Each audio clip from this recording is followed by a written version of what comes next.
The border regions of India and Bangladesh have been hit by one of the worst floods in history.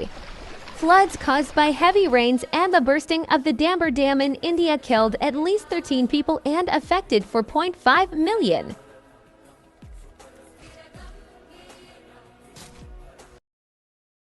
হঠাৎ বন্যা পরিস্থিতি তীব্র আকার ধারণ করেছে বাংলাদেশের ফেনী, নোয়াখালী ও কুমিল্লা অঞ্চলে। সবচেয়ে ভয়াবহ অবস্থা দাঁড়িয়েছে ফেনীর ফুলগাজী, পরশুরাম ও ছাগলনাইয়া উপজেলায়। বন্যার পানিতে তলিয়ে গেছে বাড়িঘর, রাস্তাঘাট, ফসলি জমি। এখনো হাজারো মানুষ পানিবন্দী অবস্থায় রয়েছে এসব জায়গায়।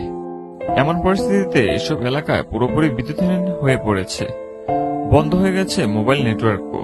ভারত থেকে বিবিসির বাংলা সংবাদদাতা জানিয়েছেন, বন্যা পরিস্থিতির অবনতি হয়েছে ভারতের ত্রিপুরা রাজ্যে। বন্যা সেখানে এখন পর্যন্ত 7 জনের মৃত্যুর খবর নিশ্চিত করেছে সেখানকার বিপর্যয় মোকাবেলা দপ্তর। এমন পরিস্থিতিতে ভারতের Tripura Tumbur hydro electric power project বা ডুম্বুল গেট খুলে দিয়েছে ভারত। ত্রিপুরা রাজ্যের গোমতীর জেলা প্রশাসক তরিৎকান্তি চাকমা তার সরকারি এক্স অ্যাকাউন্টে একথা জানিয়েছেন।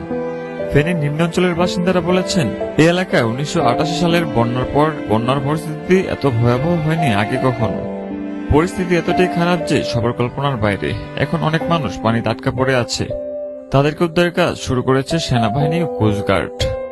ভারী বৃষ্টি ও ভারত থেকে আসা পানিতে ফেনীর মুহুরী, কুহুয়া, সিলুনিয়া নদীর পানি বিপদসীমার অনেক উপর দিয়ে প্রবাহিত হচ্ছে।